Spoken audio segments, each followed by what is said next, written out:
Bhagavad Gita is a book of mankind's collected experience of and answers to life's most basic questions. Who I am, from where do I come, what is my purpose and destiny, and most practically, how do I find happiness? These podcasts originate in the lectures of Neil Bhatt, a disciple of Swami Chinmayananda. They are presented here in 20 to 30-minute segments, each covering 3 of the Gita's 701 verses. Welcome to Gita Wisdom for Daily Living. We had been discussing chapter 4, Gnana Karma Sannyasa Yoga. Yoga of renunciation of action in knowledge. So far, we have seen in this chapter that in the first 8 verses, Bhagavan has given his identity and how he functions. That Ajahapi San Avyayah Atma. My real nature is I'm unborn and immutable. However, I have also taken many births. Bahuni me vyatitani janmani tavacha Arjuna. You and I, Arjuna, have taken many births. And when do I take birth? He said, I as the Paramatma take incarnation only when there is a decay of Dharma. When this Srishti which I have created, when it is not functioning as per its own design, then I have to intervene and set it right. And that's Bhagavan said is my incarnation. However, none of this affects me as I, the Paramatma, the Ishvara, the Lord. They said, I have created 4 types of people in this world, but all of them have equal opportunity to attain my Godhood, my own self, to identify with me. And therefore he said, I do not discriminate, but I reward people as they approach me. In whatever way the person worships me, follows my path, I reward him accordingly. Why we see variety of situations and variety of people in this world? Because he said, each one is approaching me differently and they get rewarded differently. Even if you are at the lowest rung of the society, you have the equal right to get the highest post in the country. In the same way, Bhagavan said, each one of them, either belonging to Shudra, Vaishya, Kshatriya, Brahmin, they all have the same opportunity to evolve from where they are to a perfect being. And once they have perfected themselves, they will become one with me. Then he said, I created various types of people and they function differently and they perform various types of actions. But those actions do not affect me, the true self. It is not affected by any of the actions. In other words, any being, whatever action that person is performing, his real self is not affected by those actions. And Bhagavan said, one who starts understanding the nature of action and inaction, then he will understand the nature of perfection. So therefore he gives a simple definition. From verse 18 to 24, he described the nature of a perfect being. And he says, one whose actions are burnt by the fire of knowledge. He is acting in this world, but his actions are not binding him. Because the knowledge that I am not the doer, I at the core of my being, which I refer to as I, is not this body, mind and intellect which are functioning in this world. That little ego, which is the conditioned consciousness, that is conditioned by this body, mind, intellect, which consider itself to be the doer. He said that doer, ego, is bound by his actions, but I, the self, is not bound by those actions. Because he has realized that he is not this limited being, he is not attached to anything in this world and he is free. And his mind is established in the knowledge of the self. That the person who has perfected this knowledge, that I am not this limited being, but I am part of the great self, the all-pervading self, such a person is not bound by any actions he performs. Then verse 25 onward, what we are seeing is the method of how one can achieve that perfection, which is called Yagna here. And Bhagavan said there are various ways people achieve this. So in verse 25, we have seen 2 Yagnas, Deva Yagna and Brahma Yagna. Deva Yagna is the practice where the person who has this knowledge of the self sees that any perception which is happening through his sense organs are nothing but the offerings of the sense objects to those devas in him. These 5 devas which we have discussed, the 5 sense organs which are the gates of illumination. Those senses are illuminating this world outside of 5 sense objects. And I, as a normal ego, get attached to those sense perceptions. The sense perceptions create impressions on my mind. The mind get affected by the impression, get attached. This attachment creates longing and desires to achieve, accomplish, and to act. But as a perfect person, he sees nothing but this is just an interaction between my sense organs and the sense objects.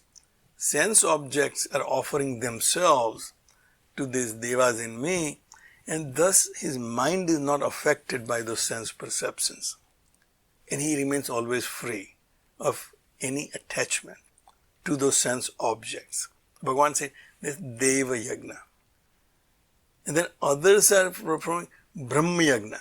The final destination is the same, but the paths taken by various travelers are different. But they are achieving the same goal of not getting affected by the experiences which we experience. So in chapter 3 we have seen Karma Yoga is the means. In Karma Yoga they simply do not expect any particular fruits, have balanced mind and be unattached and then work in this world. That's Karma Yoga. Performing this yagnas, you're achieving Karma Yoga. Brahma Yagna is recognizing that my conditioned self is not different from the self which is all pervading. So offering my conditioned self ego at the altar of the higher self is Brahma Yagna. Once I recognize that the space in the room is the same space which is outside, I see the continuity of the space. Up till now I was seeing the division of the space. Space outside is different than the space inside my room. 2 different spaces. But once I realize that the space inside nothing but just the expression of the universal space, then I see the continuity in it. And those divisions dissolve by themselves. Those divisions don't really make any difference because the continuity of the space I perceive. Same way Bhagavan says that a seeker who sees that his conditioned ego, conditioned self, conditioned by this body, mind, intellect, is the same self as the higher self which is unconditioned, not conditioned by any conditioning and all pervading. Bhagavan said that's Brahma Yagna. So within these 2 yagnas, and that basically is the Gnan Yagna. The knowledge of the true self, Bhagavan is the highest yagna. Once you achieve that knowledge, there is nothing else to be done. But to enumerate that there are many other yagnas, Bhagavan said, Shotra Indri Ani Anye Sanyam Agnisu Juhvati. Others said, they offer the senses such as hearing into the fire of self-restraint. In other words, the sense organs are always active in perceiving this world outside, but I control my sense organs by self-restraint of what to see and what not to see, what to hear and what not to hear. He said that's offering my sense organs into the fire of self-restraint. The fire of self-restraint comes from my own efforts to realize my own self. So Bhagavan said that's another path of achieving this knowledge. Sabdadi Vishayan Anye Indriya Agnisu Juhvati. See, the other method is that the seeker sees that all the sense objects, Sabda Adi Vishaya, sound, etc., sense objects such as sound, touch, smell, all of them, they are offering themselves to the senses. Indriya Agnisu Juhvati. But my mind is not affected by them. This is just an interaction between the sense objects offering themselves and my senses are reacting to it. but the mind remains unattached. Therefore, Swamiji has said that all these yagnas are to be performed in the mental level. These are not physical acts of yagna, but they are mental disciplines. Could be different, but the goal is the same. To realize I, the self, is non-doer. That which is acting in this world is not my own self, but my equipment. Sabda adin vishayan anye indriya agnisu juhvati. Sense objects are offering themselves in the fire of my senses. Sarvani indriya karmani prana karmani cha apare. Another method. As we have seen, there are many yagnas. Brahma Yagna, Deva Yagna. There are many methods. And whichever is conducive to the seeker, he or she can employ that path. It's not one size fits all solution, because we know human beings are different. They require different techniques to achieve the same goal. Sarvani indriya karmani. All the actions of the senses. Prana karmani cha apare. And also the functioning of the pranas. So it encompasses everything. All my actions, all my perceptions, and all the physiological functions working in my body. So we have seen the pranas before, the pancha prana. Prana, apana, udana, vyana, samana. This is my physiological identity. I'm a living being because the pancha pranas are functioning in my body. Pranas are the breathing, apana are the rejection. Anything which is rejecting from my body, which is not useful, that's apana. The vital energy which is in charge of rejecting is apana. Udana is reversal, which is crying, sneezing, coughing, also vomiting. All of that is the vital energy called udana. Vyana, the blood circulation, all the circulation in the body. And samana is the digestion. All these things which are functioning and makes me a living being. All my physiological functions and all actions of my senses. Atma Sanyama Yogagnao Juhvati Gnanadipite. They offer all those in the fire of self-restraint. So they see all this functioning is happening at the level of either a body or mind or the intellect, but they are restraining all these activities. They are restraining the activities of organs of actions, restraining the organs of perceptions, also restraining the activities of the pranas. When everything is balanced, no exaggeration of any activity anywhere, then there is a complete balance of mind. As we have seen, when we are angry or our mental balance is lost, our breathing also changes. Our breathing also becomes faster. So more I control my breathing and functions of my senses and functions of my prana, my mind becomes balanced, which was the basic requirement for Karma Yoga. So Bhagavan said, some offer all these activities into the fire of self-restraint. In other words, they practice self-restraint in all their activities. Mental, intellectual, physiological, they have complete restraint of those activities. Nothing is in exaggeration, everything is in moderation. So that's another technique the seekers employ to achieve the same goal of having a balanced mind and unattachment. Then few more are given, obviously in the second verse, just to make sure that Arjuna understands that there is not only one technique, there are many techniques. And people do employ them as they find appropriate. Dravya Yagna, Tapas Yagna, Yoga Yagna tatha apare. Apare, others. Others employ Dravya Yagna. This is the most easiest to understand. If you have wealth and if you employ into charity, that is one kind of a yagna. But Swamiji explains here that it is not just writing a check is Dravya Yagna. If I write a check and I'm done with it, it's not Dravya Yagna. Dravya Yagna is to employ all your energy into that endeavor. I see Bill Gates is a very good example to follow. That not only he is employing his wealth, whatever he had accumulated, which is beyond anybody's imagination, all of that into the welfare of the world, but he personally is engaged in that. He takes active part. He actively sees that it has the most benefit.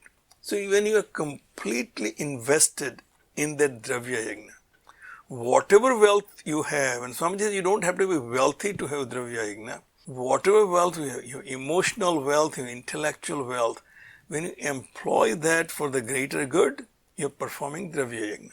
But it is not just one simple act of, as I said, writing check. It is about involving yourself into that endeavor so that you get the full benefit of that activity. Tapas Yagna, disciplining yourself, austerities. Yoga Yagna, Ashtanga Yoga, Yama, Niyama, Asana, Pranayam, Dharma, Pratyaha. So Yoga Yagna, somebody is following that in a very methodical way. Swadhyay Gnan Yagna cha. And there is also Swadhyaya, self-introspection. Studying your own self, introspecting yourself in a Gnan Yagna. We come across this term Gnan Yagna over and over again in Bhagavad Gita because as Swamiji points out, it is probably the word coined by Vyasa for reforming the definition of Yagna. When I offer my ignorance in the fire of knowledge, then it's a Gnan Yagna. Anytime acquiring knowledge, I'm performing Gnan Yagna because I'm destroying my ignorance about that subject. Whatever that subject is and whatever the field is, I destroy my ignorance through knowledge, it's a Gnana Yagna. Yataha sansita vrataha, who are yataya, who are constantly striving to achieve perfection. Sansita vrataha, they are firm in their conviction, in their methods, that this is the method, I'll follow it religiously. It's not that I'll follow once in a while and try to achieve any benefit. We think sometimes that without any efforts I achieve this and therefore I really don't need to make any efforts. And Bhagavan said it really does not work that way. It comes naturally, I don't really need to practice. Well, that's not really pursuing music. Learning music is to devote yourself to it and devote your time to it and devote your practice to it. Then you learn music. Otherwise, you are just a footpath singer. So Bhagavan said, Sansita vrataha, those who are firm in their conviction that this is the goal and this is the path to achieve it and invest themselves fully. We'll stop right here. If you find this podcast helpful, please support it by donating any amount by going to the episode's website at neilbhatt.podbean.com or at chinmayarichmond.org. Thank you. Om Sarve Bhavantu Sukhina Sarve Santu Niramayaha Sarve Bhadrani Pashyantu Ma Kaschid Dukkha Bhag Bhave. Om Shanti Shanti Shanti. Hari Om. Shri Gurubhyo Namaha. Hari Om.